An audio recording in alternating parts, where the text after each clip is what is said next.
Hey guys, welcome back. BDCKR here. We're back with our weekly recap of all things Injustice. This is for the week of August 31st, 2023. The current character challenge is Godfall Superman. That is a 1 week repeat.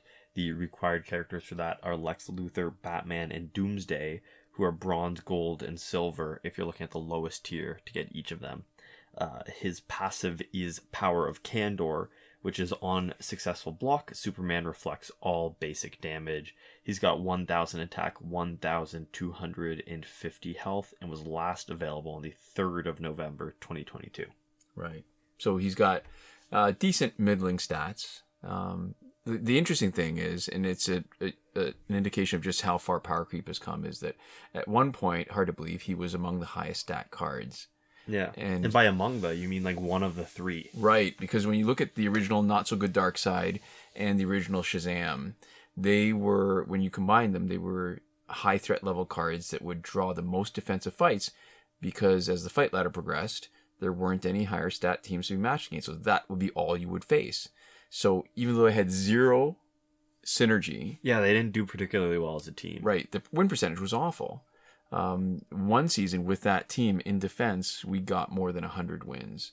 Yeah, because it's just a pure volume game. If you get like a third as many wins, but like 10 times as many fights, you're still just going to win way more. And other people were using the same team, but there were just so many fights against that team that it didn't matter. Mm-hmm. He's cheap to promote, something that it's easy to forget, at only 274,000 per copy after you unlock them in the store. Yeah, although if you're going to for promotions, your best bet is still always to grind as many copies as you can while the challenge is up. Right. And his passive is a little bit like Master's Death card. There's a secret part of it in that it generates power with each bit of damage to the opponent from a blocked hit. It counts like a regular hit would for generating power. Mm-hmm. The same way Master's Death card does those little pitter-patter hits on tagging. So even though it doesn't say it generates power, that's sort of the most important part of its ability, actually. Yeah. So the wild thing is that the amount of power generated is even better than Regime Wonder Woman, whose passive is entirely just generating power on blocked hits. She doesn't reflect any damage, she just generates power, and she generates less power than he does. Yeah.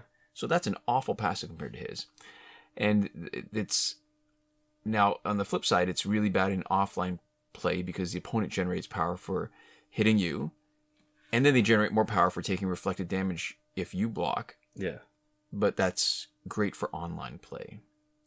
And despite having this pretty good passive, I used to find it hard to have a place for him on any teams, just because there are usually better options. It's a defensive passive. It is generating power, but you need to be blocking, so that means you're taking hits. Mm. So the interesting thing is, this is another one of those characters where, because we've been forcing ourselves to play them in the last 9 months, if you ignore his passive and just go all in as a specialist who is your main damage dealer, he's actually much better. Yeah. So he's one of 3 characters who can take advantage of the boosted damage against frozen opponents that you get from Necron Scythe because of freezing in the middle of their special 2s. So Killer Frost is one, New 52 Superman is one. He's one of only 2, that includes Killer Frost, that is unblockable after the freeze. And even better is the breakdown of his hits. So this special 2 is 4 hits. The 3rd hit is both a freeze and a low damage block breaker, guaranteeing an unblocked last hit that is boosted if you're holding Necron Scythe. Mm. And when it crits on the loadout that you're seeing on the screen that you're watching in this team with Tantu Toto, Master's Death card, and Necron Scythe, and you max out the minigame for the last hit, that last hit does more than 3 times its damage stat. It can do 129,000 damage on just the last hit if it crits. Which is good. It's That's wild. Like really solid. I mean, he's only Elite 7 level 50. So most characters who don't have boosted health or reduced damage will get knocked out with that one hit at the end. And it works great as a strategy against Astro Harness, right? So based on rough calculations, the last hit seems to be responsible for about 40% of the damage of the entire special 2. The 3rd hit does hardly anything. So that means the first 2 hits will do 60% of the damage. And if you minimize the swiping in the first part of the minigame, you can reduce that to closer to 30%. And that difference, 30% for the first 2 hits, 40% for the last one, it doesn't seem like much, but only the last part is boosted by Necron Scythe, effectively doubling it if you max out the minigame, more if you don't max out the minigame as a percentage, right? So it isn't as good as Batgirl, where most of the damage is after stunning, where, you know, it's more like 5% and 95%, because she can take advantage of Cloak of Destiny's boosted stun damage.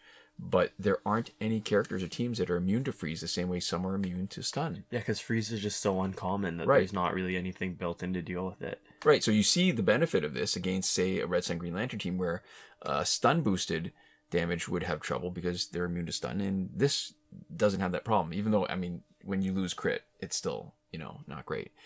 And if you play it right against Astral Harness, the first 2 hits won't trigger the next invulnerability, and the last 2 hits can be boosted enough to knock out the opponent, like skip all the other invulnerabilities. One other thing worth noting about a special 2 is that the first hit is not ranged, so there are lots of times where when you tag in, Master's Death Cart will shove the opponent far enough away that the first hit will miss. But it doesn't matter, because not only is the second hit ranged, so you get that, and it's, you know, a piddling amount of damage, but the third and fourth hit are ranged. Doesn't matter how far away they are. That's where all the damage is coming from, right? Yeah. So the third hit to freeze, the fourth hit to do the damage. Oh! Well, especially if you're trying to reduce the damage from and just load it all onto the last hit. Right, there's not just another way of vulnerability. Yeah. Right. But I forgot. You know what the best thing is? What? 4 hits. But there's a huge pause between the second and third. And when I say huge pause, I don't mean you have to wait a long time. It's enough for it to hit the next person. Right, so if you knock out somebody with the second hit, and so you can see it in some of the fights here where we knock out the first opponent with the first 2 hits. The third opponent tags in. The third hit freezes the opponent, and then the fourth hit is enough to knock them out. Yeah, and with how high the damage is, as we've just talked about, that's enough for a, you know, relatively consistent 2 knockout if you're doing it right. Yeah. So it's wild. I think some of the trouble people run into when they ask, well, who's good, who's that, what they should do, you got to look beyond the passive, and there's things that are inherent in each skin. I don't think any of the other Supermen have this special 2. Yeah.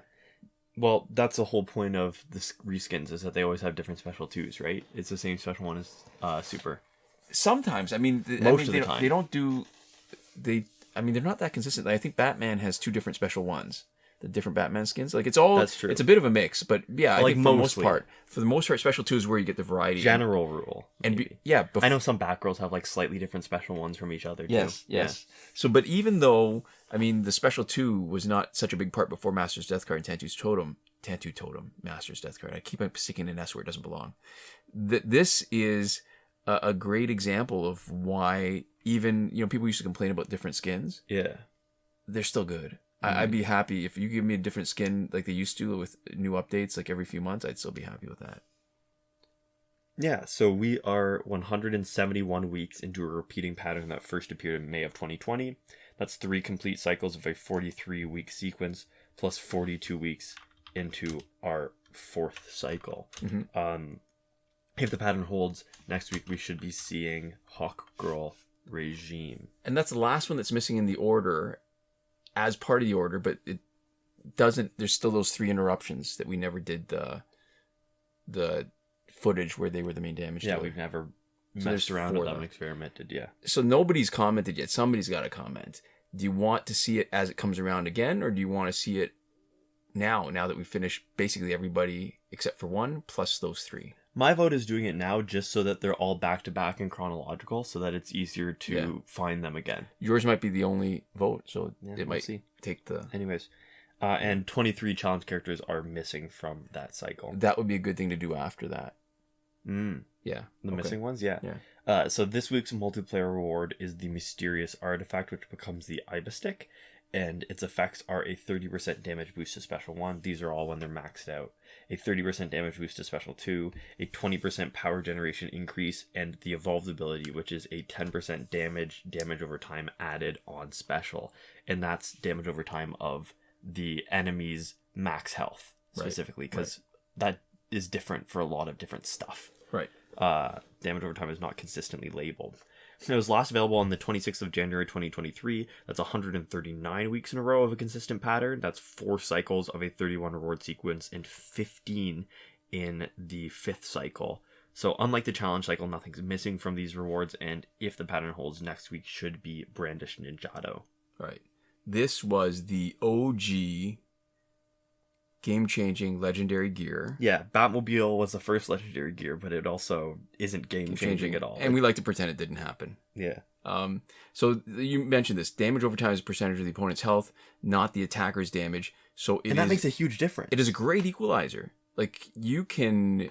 it's this kind of stuff when you are outmatched in stats against an opponent that can make a huge difference in the fight. Yeah, because usually damage over time, the problem is that damage over time doesn't make your character that much better or that much worse because it's proportional to the amount of damage you're dealing. Well, it is when it's baked into your specials, right? Because up until this point, before gears, before legendary gears, damage over time had been in effect on some character specials, and it was low enough that either it didn't scale or was too little damage to make a difference. Yeah.